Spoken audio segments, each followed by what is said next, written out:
الحمد لله رب العالمين، والصلاة والسلام على سيد الأنبياء والمرسلين. أما بعد، فأعوذ بالله من الشيطان الرجيم. بسم الله الرحمن الرحیم۔ 11ویں کی حقیقت کے بارے میں دارالافتاء اہل سنت کی طرف سے فتویٰ۔ 11ویں شریف حضور سیدنا غوث اعظم رضی اللہ عنہ کے اصحاب صحاب کے لیے منعقد کی جانے والی محفل کو کہا جاتا ہے۔ آپ کا یوم وفات 11 ربیع الثانی ہے، تو اس مناسبت سے آپ کے اصحاب صحاب کے لیے 11ویں شریف کے نام سے محافل کا انعقاد کیا جاتا ہے، اور ان محافل میں قرآن خوانی، نعت خوانی، بیان، ذکر و اذکار، ذکر صالحین کے ساتھ ساتھ تعام و فاتحہ وغیرہ امور خیر کا اہتمام کیا جاتا ہے، اور اصحاب صحاب کی صورت میں سیدنا غوث اعظم رضی اللہ عنہ کی بارگاہ اقدس میں نذرانہ پیش کیا جاتا ہے، اور اصحاب صحاب کرنا قرآن پاک، احادیث مبارکہ اور اقوال فقہاء و افعال سلف صالحین سے ثابت ہے۔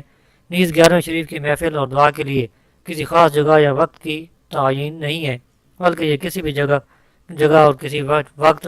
مثلا مسجد، مدرسے، کسی کے گھر، کسی بزرگ کے مزار پر ہو سکتی ہے۔ جو لوگ اپنے پہلے گزرے ہوئے لوگوں کے لیے مغفرت کی دعا کرتے ہیں، اللہ تعالیٰ کا ان کے بارے میں ارشاد پاک ہے، سورہ حشر، اور وہ جو ان کے بعد ہے عرض کرتے ہیں، اے ہمارے رب ہمیں بخش دے اور ہمارے بھائیوں کو جو ہم سے پہلے ایمان لائے۔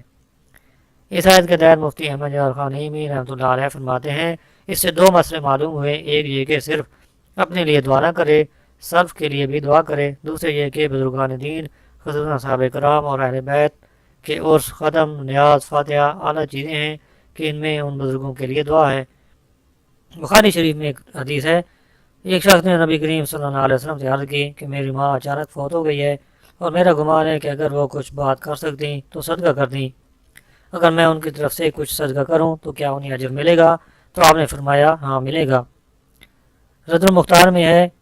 ہمارے علماء نے باب الحج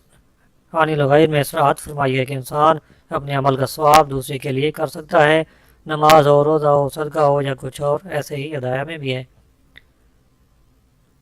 امام احمد رضا خان رحمۃ اللہ علیہ فرماتے ہیں، 11ویں شریف اپنے مرتبہ فردیت میں مستحب ہے، اور مرتبہ اطلاق میں کہ ایثار ثواب ہے، سنت ہے، اور سنت سے مراد سنت رسول اللہ صلی اللہ علیہ وسلم، اور یہ سنت قولیہ مستحبہ ہے۔ سنیوں میں کوئی اسے 11ویں شریف تاریخ، کوئی خاص 11ویں تاریخ ہونا شرعاً واجب نہیں جانتا، اور جو جانے محض غلطی پر ہے، ایثار ثواب ہر دن ممکن ہے، اور کسی خصوصیت کے سبب ایک تاریخ کا التزام جبکہ اسے شرعاً واجب نہ جانے مذائقہ نہیں ہے۔ رسول اللہ صلی اللہ علیہ وسلم ہر پیر کو نفلی روزہ رکھتے، کیا اتوار یا منگل کو رکھتے تو نہ ہوتا؟ جیسے یہ سمجھا گیا کہ معاذ اللہ حضور نے پیر کا روزہ واجب سمجھا، یہی حکم تیجے اور چہلم کا ہے۔ علامہ فاضل عبد القادر قادری بن محی الدین الصدیقی رحمۃ اللہ علیہ سیدنا غوث اعظم کی تاریخ وصال کے بارے متعلق فرماتے ہیں، سیدنا غوث اعظم کا وصال پیر کی رات بعد نماز عشاء 11 ربیع الثانی 561 ہجری کو ہوا، اور آپ کی تدفین